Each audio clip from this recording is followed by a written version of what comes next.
வணக்கம் ஆடிட்டர் கிருஷ்ணன் பேசுகிறேன். நேத்திக்கு ஒரு வீடியோ போட்டிருந்தேன். இந்த மாதிரி சிஏ ஃபைனல் இன்டர்லலாம் டிஸ்கிரிப்டிவில் நெகட்டிவ் மார்க்கிங்லாம் போட்டிருக்கவே கூடாது, எப்படி போட முடியும் அப்படின்னு சொல்லிட்டு ஒரு வீடியோ. அப்போ வந்துட்டு என்கிட்ட வந்துட்டு ஒரே ஒரு பிக்சர் இருந்துச்சு, பசங்க ஃபார்வர்ட் பண்ண பிக்சரு.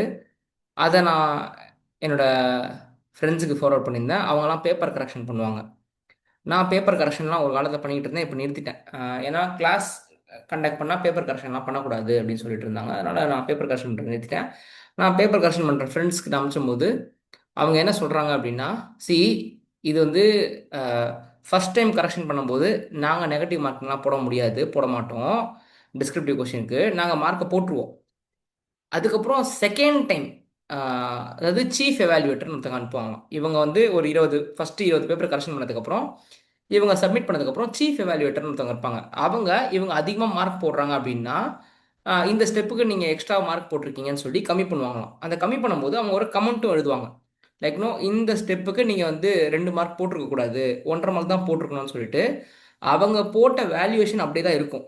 இதுக்கு முன்னாடி போட்ட ஒரிஜினல் எக்ஸாமினரோட வேல்யூவேஷன் அப்படி இருக்கும். அதுக்கு மேலே இருக்கிற சீஃப் எக்ஸாமினர் வந்து 1/2 மார்க் குறைப்பார்.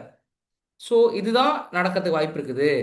ஸோ வேணும்னே, அதாவது வேணும்னே இல்லை, லைக் நெகட்டிவ் மார்க்கிங்லாம் டிஸ்கிரிப்டிவ்லாம் போட மாட்டாங்க. இதுதான் நடந்திருக்கும். ஸோ அந்த ஸ்டூடெண்ட்ஸுக்கு அதிகமாக மார்க் அவார்ட் பண்ணியிருப்பாங்க ஃபஸ்ட்டு டைம் கரெக்ஷன் பண்ணும்போது. செகண்ட் டைம் கரெக்ஷன் பண்ணும்போது இதை கம்மி பண்ணுவாங்க. இது எப்போ நடக்கும் அப்படின்னா, ஒரு எவாலுவேட்டர் வந்து ஃபஸ்ட்டு ஒரு 10 பேஜ் 10 கரெக்ஷன் பண்ணுறாரு அப்படின்னா அவர் அனுப்பி விடணுமா. லைக் நோ, ஃபஸ்ட்டு ஒரு 10 பேப்பரை அனுப்பிச்சி விடணும். அதுக்கப்புறம் அவங்க இந்த மாதிரி பண்ணுங்க, இந்த மாதிரி பண்ணுங்கன்னு சொல்லுவாங்க. அதுக்கப்புறம் மீதி பேப்பர்ஸ் பண்ணணுன்ற மாதிரி சொல்கிறாங்க. So this how it works. நீங்கள் ஆர்டிஐயில் போட்டு அப்ளை பண்ணி பார்த்துருந்தீங்கன்னா எப்படி இருக்கும்னா, ஒரு கொஷினில் ஒரு 3 ஸ்டெப்புக்கு மார்க் கொடுக்க சொல்லி அவங்களுக்கு கீயில் இருக்கும், கீன்னு ஒன்று இருக்கும். அந்த கீயை பார்த்தா இவங்கெல்லாம் கரெக்ஷன் பண்ணுறாங்க. ஸோ ஒரு 3 ஸ்டெப்புக்கு உங்களுக்கு மார்க் கொடுக்குற மாதிரி இருக்கும். சரி, ஒரு எக்ஸாம்பிள் நான் வந்து எனக்கு ஒரு பையன் அனுப்பிச்சிருந்தான், அதையும் நான் உங்களுக்கு அனுப்பிச்சிருந்தேன், அதை வச்சு நான் உங்களுக்கு காட்டுறேன். ஸோ இங்கே பாருங்கள், இப்போது இந்த கொஷின் வந்துட்டு ஃபிஃப்த்து கொஷின், சரியா? ஃபிஃப்த்து கொஷினை பொறுத்த வரைக்கும் ஒரு 3-4 ஸ்டெப்புக்கு அவங்க மார்க் கொடுக்குறாங்க, சரியா? ஸோ இப்படி பார்க்கலாம். இதுதான் அந்த question, fifth question, question number 5. இங்கே மேலே ஆரம்பிக்குது பார்த்தீங்களா, கொஷின் நம்பர் 5ன்னு. ஸோ இதெல்லாம் தான் ஸ்டெப்பு, இந்த டிக்கு போடுறதெல்லாம் ஸ்டெப்பு. ஸோ இதெல்லாம் இருக்கணும். ஓகே, இதெல்லாம் இருந்தால் அவனுக்கு 5 மார்க் கொடுக்குறாங்க. சரியா? அதுக்கப்புறம்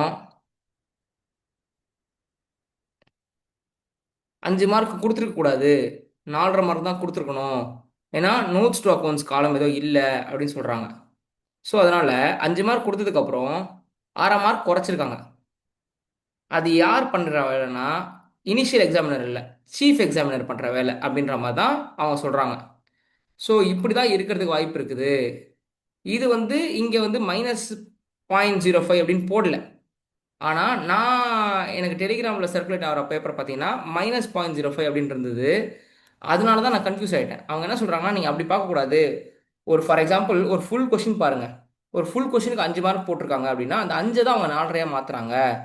ஸோ நீங்கள் வந்து 0 அப்படின்னு போட்டதுக்கப்புறம் அதை -0.5 போடல.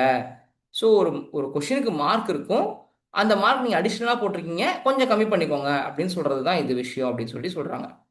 ஸோ இதுதான் அவங்க கொடுத்த கிளாரிஃபிகேஷன்.